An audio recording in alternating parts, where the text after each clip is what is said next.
오늘 함께 볼 말씀은요, 마태복음 11장 19절입니다. 제가 말씀을 봉독해 드리도록 하겠습니다.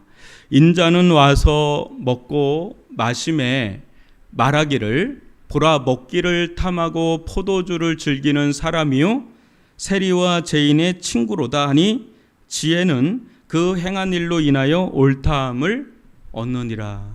그 뒤에도 여기가 굉장히 중요합니다. 이렇습니다. 오늘은 우리의 친구 예수 그리스도라는 제목으로 함께 말씀을 나누도록 하겠습니다. 제가 이래 봐도 애를 1년간 키운 사람입니다. 제가 늘 우려먹는 것 중에 하나인데, 주영이를 낳고 1년을 제가 휴학을 하고 이렇게 애를 키웠는데, 뭐 우리 애 키운 부모님도 아시지만 꼼짝 못 하잖아요, 1년간. 그래서 뭐예요 그게, 산후 우울증 또 있다고 할 정도로 우울할 때도 있어요. 왜냐하면 애한테 꼼짝없이 수년 동안은 이제 잡혀 사니까 그게 좀 답답한 겁니다. 제가 그렇게 우리 애를 키우다가 도훈이 지금 저 왔다 갔다 하는데 되게 귀엽지 않아요? 그죠? 지금 도훈이가 이제 7살인데 저 나이 때쯤 된 것 같아요. 주형이가 저 나이 때쯤 될 때 얼마나 예뻐요. 그죠? 근데 요새는 미운 4살이라고 그러더라고요. 그러니까 근데 이렇게 애를 이렇게 어느 날 이렇게 보는데, 그 자전거 타고 확 지나가는 중학생이 딱 눈에 교복을 입고 확 이렇게 가는 거를 이렇게 딱 보게 된 거예요. 그래서 제 나름대로 주영이가 저 나이 때쯤 되면 어떻게 생겼을까 되게 궁금한 거예요. 왜냐하면 3, 4살 때 그때 이제 그 중학교에는 되게 커 보이는 거죠. 걔가 자전거 타고 남자애가 싹 지나갈 때 우리 애가 저 나이 때면 어떤 아이로 변화될까. 여러분, 제가 언제 주영이 어릴 때 사진 한번 보여줄게요. 굉장히 잘생겼었어요. 지금도 잘생겼는데 그때는 양창호 집사보다 조금은 아닌데 아주 잘생겼어요. 근데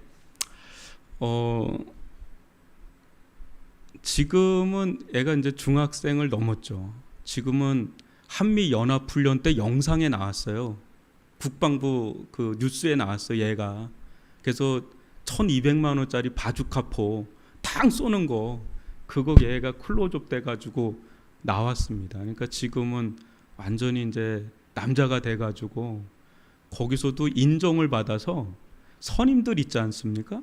선임들이 너는 우리한테 말을 놔라 그럴 정도로 굉장히 이쁨을 받아요. 인정을 받아요. 그래서 좀 하여튼 군 생활을 이렇게 잘할지 몰랐는데, 하여튼 이제 어느 순간에는 애가 이제 부쩍 커졌어요. 이제 지금 요 박스 안에 우리 주한이가 있는데, 얘 요즘 기쁨이 뭔지 아세요? 아빠보다 키 크는 게 지금 기쁨이에요. 1일 1키 하거든요. 매일 키를 재고 있습니다. 근데 어느 순간부터 이제 저를 넘었어요. 그래서 저를 이제는 깔보고 있는데, 오늘도 이제 이렇게 팔씨름을 좀 해보자는 거예요. 제가 올 초만 해도 제가 금방 넘겼는데 지금 제가 못 이기겠어요. 얘가 클라이밍을 해요. 그러니까 전완근이 굉장히 두꺼워졌고 단단해졌어요. 그러니까 이제 이렇게 애들이 애기였거든요. 제가 주형이하고 6살 차이입니다. 그러니까 완전 애기라고 생각을 했는데 이제는 애가 허벅지도 굵어지고 여기도 굵어지고 이제는 남자의 모습이 이제 막 나타나는 거예요. 그래서 여러분 아시죠? 어렸을 때는 계속 부모 틈바구니에 있어요. 그죠? 그러니까 계속 만나는 게 부모니까 어떻게 보면 부모의 그 품에서 떠나지를 않는 거죠. 근데 이제 우리 주영이도 그렇고 주한이도 그렇고 점점 이제 우리가 모르는 세계가 생겨요. 우리보다 실은 학교 또 학원으로 바로 가니까 만나는 시간이 거의 없습니다. 만날 수 있는 시간이 거의 없어요. 아침 일찍 가가지고 저녁 늦게 오고 가끔 얼굴 마주치고 그러니까 대부분은 이제 누구하고 만나냐면 그 또래 친구들하고 이제는 어울려서 뭘 하고 다니는지 이제 몰라요. 이제 공감대도 많이 떨어지고 대화도 잘 안 되고 뭘 얘기하면 아 됐어 뭘 알려 그래 하고 딱 하고 몰라요 이제. 그렇게 되면서 이제 그 우리가 부모로서 채워졌던 시간, 그런 공간, 그런 여백이 실은 이제 그게 이제 친구들로 채워지고 있는 그 시기가 바로 이제 우리 애들이 이제 커가면서 점점 그렇게 되더라고요. 오늘 주제는 여러분 친구거든요. 예수님을 보고 세리와 죄인의 친구라고 해서 한번 친구에 대해서 한번 묵상을 하면 좋겠다. 나이가 들어가면서 실은 만나는 사람이 계속 바뀐다는 걸 저는 경험을 합니다. 저 같은 경우는 대학교는 청주 쪽에 있다가 또 사역 때문에 서울 갔다가 부산 갔다가 지금은 전혀 연고도 없는 위례는 연고 있는 사람이 없죠, 그죠? 그 여기 와서 이렇게 있습니다만은 대학교 갈 때는 또 대학교 때 친구들과 만나는 사람이 있고 또 결혼을 하면서 또 만나는 사람이 또 달라지고 또 저 같은 경우는 이제 사역이고 여러분들은 직장일 텐데 이제 저는 서울에서 몇 군데 있다가 거기서 또 만났던 분들 한 2, 3년 있다가 3, 4년 있다가 또 부산에서 또 몇 년 있다가 또 여기 있다가 그러니까 이렇게 하면서 만나는 사람들이 늘 바뀌면서 제가 그때 깨닫는 게 뭐냐면 지금 만나는 사람이 친한 거다. 지금 만나는 사람, 제일 자주 만나는 사람하고 친한 거다. 그러니까 우리가 어렸을 때 만났던 사람하고 지금까지 관계는 이어져도 만나기는 쉽지 않아요. 그죠? 아마 오주영 집사님 같은 경우는 대부분 어릴 때 만난 친구들은 일본에 있을 확률이 되게 높죠. 그러니까 그 친구들하고 뭐 인스타라든지 카톡이나 연락은 해도 가장 많이 만나는 건 저를 더 많이 만날 겁니다. 이래봬도 더 많이 만나요, 일본보다.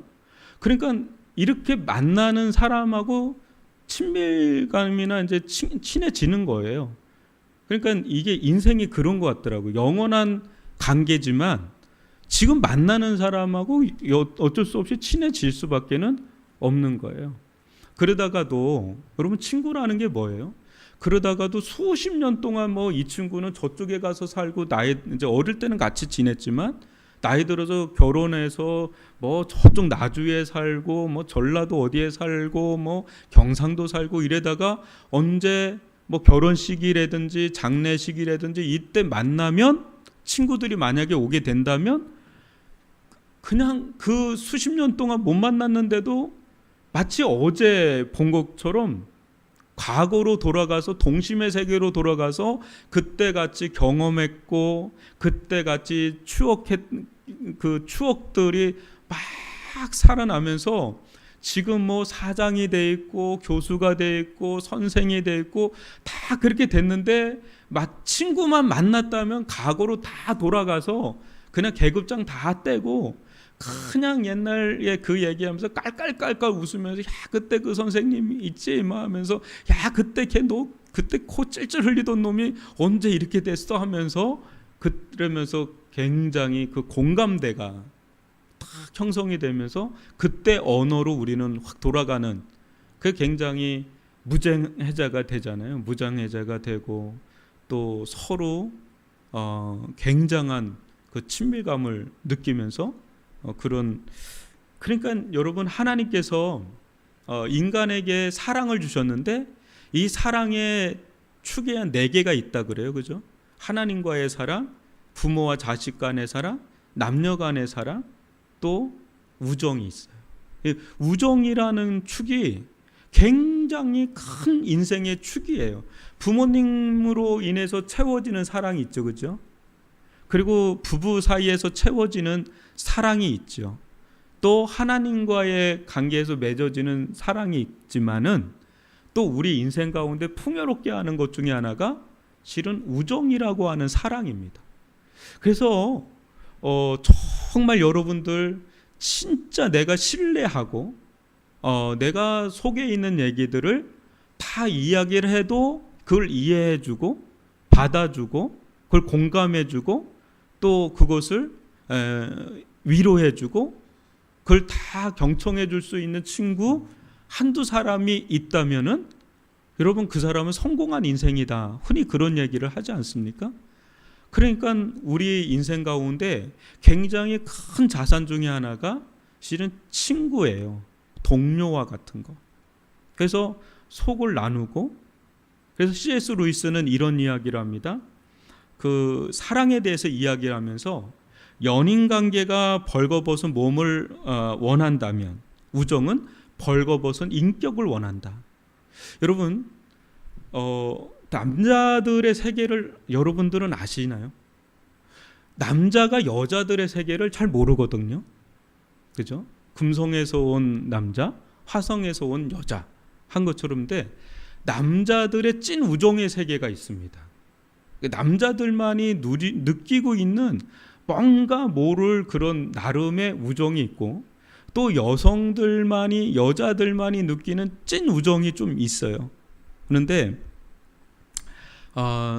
우리가 남자들끼리 탁 있으면 그 여자들도 마찬가지지만 굉장히 편해요. 그냥 친구하고 만나면 그냥 일단은 윗어른하고 만나면 왠지 부담스러워요. 윗분하고 만나면 뭔가 좀 잘 보여야 될 것 같고 조심해야 될 것 같고 이런 게 좀 있고요. 또 아랫사람하고 하면 내가 윗사람이기 때문에 또 아랫사람한테 또 보여줘야 되는 그런 부담감이 있는데 친구하고는 그냥 허리띠를 푸는 거죠. 그냥 편하죠. 친구라고 해서 다 편한 건 아닙니다. 어떤 친구는 꼭 그 어른 같은 그런 친구가 있어요. 그렇게 이게 가르쳐주고 막 이런 그러면 이제 그 친구하고는 오랜 관계를 맺기가 어려워요. 친구라고 하면 일단 편하고 또 진실한 거죠. 진실하고 또 속 깊은 얘기를 끄집어서 주저리 이야기를 나눌 때 그것을 한참을 나눠도 또 그거에 대해서 또 나눠도 그거를 서로 이해해주고 공감해주고 예민한 영역이 있지 않습니까? 아주 민감한 그런 얘기는요 부모에게도 얘기 안 합니다. 심지어는 아내에게도 얘기 안 하는 게 있어요. 아내들도 마찬가지겠지만 근데 그런 것들을 남자들 세계에서는 친구들끼리 얘기를 할 때가 있단 말이죠. 여자들도 마찬가지겠죠. 이런 차원에서 우리가 오늘 이 예수님의 모습을 한번 보자는 거예요. 예수님에 대해서 뭐라고 소개를 합니까? 세리와 죄인의 친구로라 그래요. 친구라는 말을 쓰거든요. 그러니까 여러분 한번 우리가 예수님에 대한 이미지를 내 생각과 내 관념에서 투영하는 예수님의 이미지를 좀 벗겨버리고 성경에서 말하는 예수님의 이미지를 다시 복원할 필요가 있습니다. 이게 과연 여러분 예수님은 어떤 모습이었을까? 우린 예수님을 본 적이 없어요. 그죠? 근데 성경에 나타나 있는 예수님의 행적을 보면 예수님의 이미지를 우리가 좀 그려갈 수가 있는데 한번 마태복음 11장 19절에서 세리와 죄인의 친구다 그라고 합니다. 근데 예수님이 누구의 친구라고 그래요? 하필이면 세리의 친구고 죄인들의 친구라 그래요. 하필이면. 우리 옛날에 그런 말 있잖아요. 끼리끼리 논다. 그래서 부모님들이 굉장히 우려할 때 나쁜 친구하고 사귄다 그런 얘기를 들으면 되게 불안해요. 근데 우리 애보다 좀 괜찮은 애하고 사귄다는 그렇게 기뻐요. 아유 고맙다 그러고 심지어는 그 엄마한테 전화까지 해요. 아유 고맙다고 우리 애가 거기 갔냐고. 우리 주한이는 일단 목사 아들이니까 일단 약간 신뢰하고 들어오는 게 있어요. 우리 집에 자주 와요 애들이. 근데 우리 그런 거 있잖아요. 그 부모님들이 친구 잘 사귀어야 된다. 친구 따라 강남 간다. 그래서 정말 그렇습니다. 이 사춘기 때나 중요한 시기에 어떤 친구를 사귀느냐에 따라서 그 인생 자체가 바뀌어져요. 굉장히 괜찮은 애들이 있었거든요. 저도 어렸을 때 보면. 근데 좀 일명 좀 나간다는 애들, 그런 애들하고 어울리면서 굉장히 애가 망가지는 것들을 제가 봤어요. 막 학교에 불도 지르고 막 이상한 짓 하고. 그러니까 친구 따라서 그렇게 되는 경우들이 많기 때문에 우리 늘 그러잖아요. 친구 잘 사귀어야 된다. 막 이런 얘기를 합니다. 근데 여러분, 예수님을 보면 친구라는 건 대등한 관계지 않습니까? 같은 류예요, 그죠? 근데 예수님이 세리와 죄인의 친구래요. 친구, 프렌즈. 그러면 여러분 한번 생각을 한번 해보면 좋을 것 같아요. 과연 예수님은 어떻게 이 세리와 죄인들과 친구를 맺을 수 있었을까? 물론 예수님이 마음을 열었겠죠, 그죠? 여셔서 그들 가운데 다가가셨겠죠. 그런데 중요한 거는 이 세리와 죄인들인 이 사람들도 예수님을 친구로 맞이한 거거든요. 자기들의 마음을 열어서 친구로 받아들인 거예요. 여러분, 친구 맺기가 되게 어려운 거 아시죠? 저 같은 사람은 잘 사람에게 접근하는 걸 되게 어려워합니다. 이게 좀 친구가 되는 데까지 시간이 걸려요. 그리고 여러 명을 사귀는 스타일이 아니에요. 그냥 한두 명 좀 깊게 사귀는 이런 사람이 있는 반면에, 제가 부러운 사람은 굉장히 많은 사람들을 만나고 다니고 막 금방금방 친화력 있게 금방금방 친한 사람, 그런 사람들 있잖아요. 외향적인 분들. 그런 분들을 보면 너무너무 부러워요. 제가 신대원 다닐 때 저하고 방을 3년을 쓴 분이 있는데, 지금 말레이시아 우리 교회에서 이제 지원하는 양병환 선교사님이라고, 그분이 제가 만난 분들 중에 관계의 달인입니다. 저희가 한 1,700명이 있었는데 그분이 대략 아는 사람이 제가 볼 땐 1,000명 되는 것 같았어요. 그분을 그냥 문 밖에 기숙사 생활을 같이 했는데요. 문 밖에만 나가면 사람들이 다 악수하면서 그 교실까지 가야 돼. 강의실까지 악수하면서 가고 악수하면서 오고. 제가 이분이 너무 신기해가지고 누구하고도 금방 친해지고 친화력이 너무 좋고 막 그래요. 그래서 어떻게 이게 됐냐니까, 모로코에서 자기가 7년 동안 선교사를 했대요. 모로코가 완전 무슬림이거든요. 그러니까 노골적으로 거기서는 복음을 못 전해요. 그러다 보니까 이분이 뭐가 발달하면 말하는 게 되게 발달했어요. 그냥 이런 얘기 저런 얘기 사람에게 접근해서 막 해서 관계를 맺어야 그 다음에 복음을 전할 수 있으니까, 그걸 7년 하니까 무슬림도 외국인인데다가 무슬림도 친구가 되는 분이니까 한국 사람 친구 삼는 거는 일도 아닌 거예요. 그래서 그냥 공감해주고 이해해주고 들어주고 또 도와주고 막 이렇게 하니까, 원우수첩이라고 있습니다. 거기 1,700명이 있는 그 수첩인데, 이분은 신학책은 많이 안 보는데 원우수첩은 계속 이게 해서 너덜너덜해요. 그래서 제가 관계 단인이다 뭐 이렇게 했는데, 그분이 1학기만 마치면 그 전도사님들이 줄을 서요. 나하고 방을 쓰자고. 방을 쓰자고 하는 사람이 줄을 쓴 분이 그분인데, 유일하게 그분이 3년 동안 같이 방을 쓴 게 저예요. 그러니까 저는 그분만 알고 있었는데 그분 때문에 진짜 많은 사람들하고 친해진 거예요. 그러니까 그런 관계가 열린 분하고 한번 만나니까 다른 쪽으로 관계가 막 열리더라고요. 여튼 어떻게 예수님께서 사회적으로 지탄을 받고 천덕꾸러기 같은 그런 세리와 또 죄인들, 그런 사람들과 막 어울리는 거잖아요. 친구라는 거는 어울린다는 거지 않습니까? 그러니까 분리주의자들인 바리새인들이 볼 때는 저는 아주 먹기를 탐하고 포도주를 즐거워한다, 지금 욕하는 거거든요. 그 더 심한 욕이죠. 세리와 창기들과 동료다, 친구다, 그럴 정도로 그들과 어울리시는 거예요. 여러분, 예수님의 이미지가 어떤 이미지입니까? 뭔가 있어 보이고 뭔가 잘나 보이고 뭔가 고상하고 막 이런 사람들과 어울릴 것 같잖아요. 근데 예수님은 여러분 세리와 죄인들의 언어가 어떨 것 같으세요? 굉장히 고상한 언어를 구사할까요? 아니면 상스러운 말이 툭툭툭 자기도 모르게 툭툭 나올까요? 그들의 말을 아무리 순화를 한다 그래도 그들의 생각에서 나오는 것들이 말로 막 나올 때 그들의 말이라든지 그런 수준이 말하는 게 굉장히 우리가 말하는 것처럼 아유 집사님 요새 좀 어떻게 지내시나요? 아 저는 목사님 뭐 이렇게 지냅니다. 이렇게 말을 할까요? 아니면 시정잡배처럼 막 이렇게 거칠게 막 이렇게 얘기하면서 막 어느 때는 욕도 섞어가면서 막 그런 얘기를 할까요? 여러분 어떨 것 같으세요?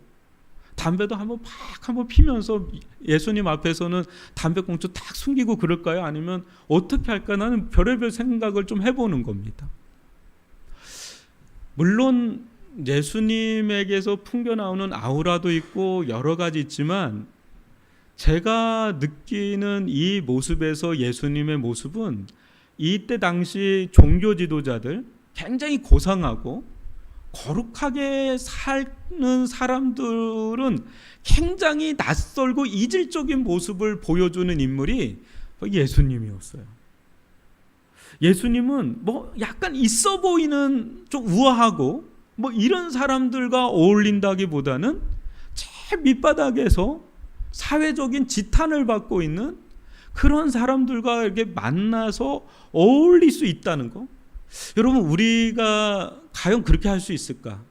예를 드는 겁니다. 여기 계신 분들은 제가 볼 때 되게 신앙을 떠나서 교양이 있는 분들이세요. 우리 교회 수준이 이 정도예요. 그죠? 우리 교회는 그냥 수준이 있으세요. 그런데 이게 과연 교회가 있느냐? 이 교회에 과연 누가 봐도 저게 좀 이게 사람이 좀 얼굴이 좀 험상궂고 고주망태인데다가 누가 봐도 죄인이야. 죄 짓는 게 아주 그냥 일상이 된 사람 막 이런 사람들 막 있으면 우리 좀 거북함이 들걸요. 저도 그렇고 좀 부담된다. 뭐 이런 마음이 들 텐데 이때 이 사람들의 모습이 과연 그거보다 나으냐? 그렇지는 않을 것 같아요. 근데 그들과 허물 없이 거리낌 없이 예수님 지금 어울리고 있는 모습이거든요. 그러니까 굉장히 시기가 나는 거예요. 예수님 왜 쟤네들하고만 놀지? 왜 우리들하고는 어울리지 않고 왜 쟤네들하고 어울리지? 그런 모습의 이미지가 예수님의 이미지라고 하면 우리가 생각하는 예수님의 이미지를 한번 여러분 다시 한번 생각해 볼 필요가 있어요. 그런데 놀라운 건 뭐냐면 그 당시에 굉장히 종교적이고 굉장히 권력이 있고 굉장히 거룩하게 산다고 하는 그런 사람들은 사귀면 사귈수록 역겨워요. 속과 겉이 너무 다르니까. 겉으로는 막 이런데 그 애들 속으로 들어가면 온갖 야망과 거짓과 막 그런 그 이중성이 막 있는 게 보이는데 이 세리와 죄인들은요 배운 것도 없고요. 또 말도 좀 거칠고 막 이러는데 이 사람들하고 어울리서 들어가 보면 생각보다 되게 순박함이 있어요. 그리고 되게 굉장히 사람이 순수하고요. 또 그네들이 그렇게 살 수밖에 없었던 인생의 아픔과 또 슬픔, 상처들이 막 있어요. 그러니까 예수님이 그네들과 어울리면서 저는 그랬을 것 같아요. 누구누구 한번 이야기를 해보라고 하면 세리가 막 주저리 이야기하고 어느 때는 AJ인이 막 이야기를 하면 그 사람 얘기 듣다 보면 울다가 웃다가 막 이런 얘기들을 막 하면서 그네들과 함께 어울리는 그 자리는요 생각보다 굉장히 인간적인 느낌이 드는 굉장히 정스럽고 굉장히 속 깊은 이야기들이 서로 오고 가면서 거기서 예수님을 이제 받아들일 수 있는 이들의 마음이 되고 또 예수님도 이들을 받아들이고 그러면서 이네들 가운데 진실한 관계가 회복이 되고 그 속에서 예수님을 만나고 교제를 하면서 이들은 서서히 자기들이 누군가에게 받아들여지고 있다, 또 자기들이 이해를 받고 있다, 또 자기들을 공감하고 있다, 그리고 자기들을 굉장히 존중하고 존귀하게 여기고 또 인정해주고 또 칭찬해주고 격려해주고, 그러면서 자기들이 뭔가 이제는 서서히 변화되어져 가는, 자기들도 그렇게 살고 싶지 않았던 것을 누가 회개하라고 한 게 아닌데도 불구하고 스스로 그게 잘못된 자기들의 삶을 결단하고 점점 변화되어져 가는 그런 일들을 겪으면서 오히려 이제 예수님께 끌려오는, 예수님을 따라오게 되는, 예수님을 쫓게 되는 그런 사람들로 변해가는 것을 예수님께서 우리 이 복음서에서 보여주고 있는 거예요. 그러니까 가장 거룩하신 분이 그때 당시에 가장 거룩하지 않는 죄인들을 속으로 들어갔다는 것은 우리에게 주는 의미가 굉장히 많잖아요. 여러분, 누가 친구인가요? 누가 친구인가요? 여러분, 교실에서 어떤 아이가 왕따를 당해요. 누가 친구일까요? 왕따를 당하는 애들은 어떻게 되냐면 그 애의 빛이 사라집니다. 왕따를 당하면 왕따를 시키는 애가 나쁜 애들인데 왕따 당하는 애가 빛이 사라져요. 빛이 사라지면 어두워요. 그러면 거기에 아무도 안 가려고 해요. 근데 친구는 어떤 거죠? 친구는 그 옆에 있어주는 거예요. 많은 말을 하지 않아도 언제나 내 옆에 있어주는 사람. 아마 여러분들 가운데도 힘들 때 누가 친구겠어요? 힘들 때 내 옆에 있어주는 사람이 친구죠. 근데 예수님은 늘 그런 거죠. 그 세리와 제이든 옆에 있어준 거예요. 그러니까 옆에 계속 있어주고 또 함께 해주니까 또 들어주니까 그러니까 이 사람들의 마음이 차가웠는데 점점 이 마음이 열리는 거예요. 여러분, 웬만해서 잘 안 열려요. 세리와 죄인들은 상처가 있기 때문에 잘 안 열려요. 여러분, 상처 있는 사람은 마음을 잘 못 열어요. 왜? 믿질 못해요. 사람들에 대한 상처가 있는 사람은 쉽게 사람들에게 마음을 못 줘요. 줬다가 상처를 너무 많이 받았거든요.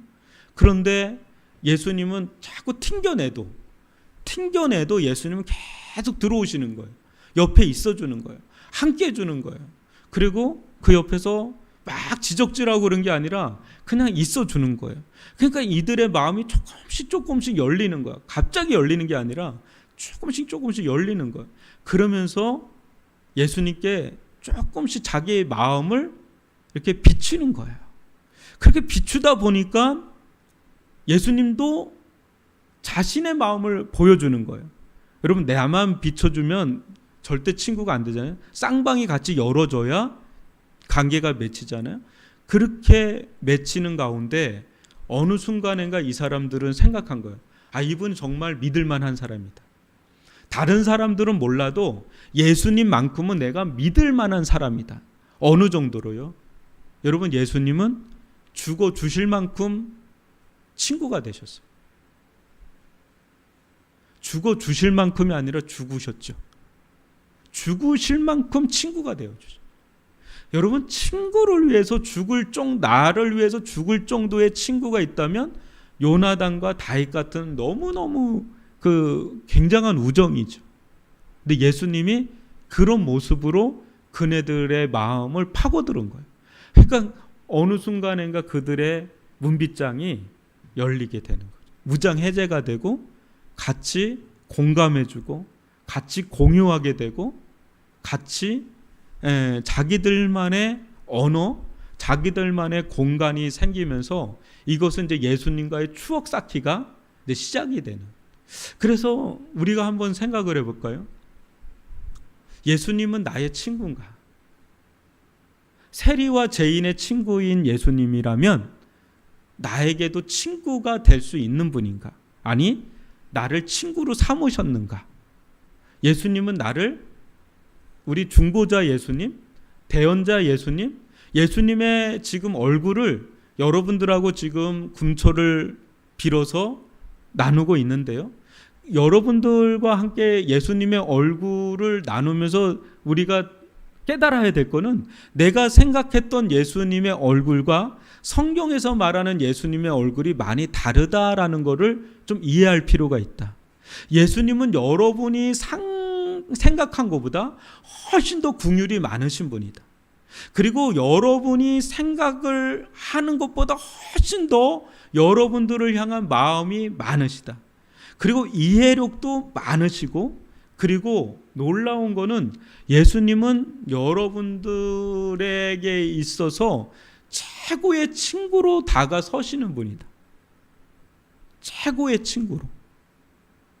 그래서 그 예수님께는요, 그 누구에게도 할 수 없는 이야기마저도 다 이야기를 할 수가 있고, 그분은 그 이야기를 듣는 것을 조금도 지겨워하지 않아요.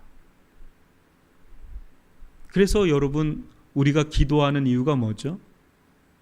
하나님께 또 예수님께 기도를 하는데, 그분에게는 여러분 잘 보일 필요도 없고 숨길 필요도 없고, 그냥 나의 모습을 그냥 친구처럼, 그냥 편한 친구 있잖아요. 나에게 절대적인 내 편, 언제나 내 편이 되어주는 친구. 그러한 친구처럼 알기 때문에 아마 여러분들의 속 깊은 얘기까지도 기도를 빌어서 다 이야기를 할 거예요. 주님, 잘날 필요 없어요. 다 알고 계시니까. 세리와 죄인들의 친구인데 우리 속에 그 세리와 죄인 같은 마음이 없겠어요? 있잖아요. 가장 거룩하신 분이지만 가장 더러운 죄인들에게 다가오셔서 친구 되기를 주저하지 않는, 심지어는 그 친구들을, 그 못난 친구들, 그 친구들을 위해서 자기 생명까지 내어줄 정도의 사랑하는 친구이니 그분 앞에 우리가 못 구할 게 없죠. 나 이런 면이 있습니다. 주님, 저 참 못났죠. 그죠? 주님, 번번이 주님께서 그렇게 은혜도 주시고 잘 살라고 하는데 이번 주 또 변함없이 쓰러졌어요. 넘어졌어요. 또 참 허접하게 살았어요. 참 잘 살고 싶은데 그게 잘 안 되네요. 주님, 저 이런 사람이에요. 주님 하면서 그렇게 할 때 주님은 그냥 옆에서 들어주실 거예요. 막 얘기하고 뭐 너는 A, B, C 이렇게 하라 그러지 않고 그냥 들어만 주실 거예요. 계속 들어만 주실 거예요. 계속 듣다 보면은 왜 나한테 얘기 안 하세요? 하는데 그래도 침묵하실 거예요. 왜? 나는 그냥 네 얘기 듣는 것만 해도 좋아. 이렇게 들어주다가 때가 되면 이제 들리게 될 때가 오죠. 내 속에 있는 얘기를 다 쏟아 놓을 때 비로소 이제 주님의 음성이 들려오겠죠. 그죠? 그러니까 여러분, 예수님의 진짜 이미지는 뭘까를 복원할 필요가 있다. 제가 요즘 보니까 AI가 발달해서요. 1960년대, 1920년대 그 완전히 그 흑백 사진 있지 않습니까? 그게 칼라로 다 복원이 되더라고요. 더 신기한 거는요, 그 사진이 칼라로 복원될 뿐 아니라 그게 영상으로 돼요. 그거 여러분 본 적 있죠? 그런 거? 그러면 유관순, 뭐 안중근, 뭐 이런 분들 막 이렇게 딱 굳은 얼굴로 딱 하고 사진 찍잖아요. 윤봉길 여기 폭탄 하나 들고 딱 이렇게 있는. 근데 그게 딱 얼굴이 굳은 걸로 딱 해서 그렇지 그게 복원돼서 웃잖아요. 그거 그렇게 멋있어 보여요. 사람이 원래 모습이 저런 모습이겠구나. 그거 굉장히 감동이 되더라고요. 근데 우리가 복원할 필요가 있어요. 예수님의 모습을 우리 너무 딱딱하게 이렇게 거리감 있게 이렇게 엄격하게 이렇게만 보고 있지는 않은가? 근데 예수님의 모습은 세리와 죄인들과 막 어울리는 그런 사람의 이미지가 너무 강한. 그리고 먹는 거 너무 좋아하고요.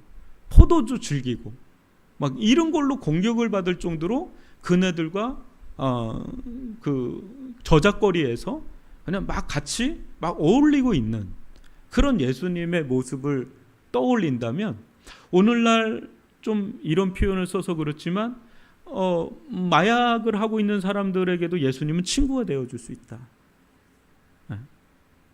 좀 파격적이죠. 그리고 창기촌에 가서 그네들과 친구가 되어줄 수 있다. 왜?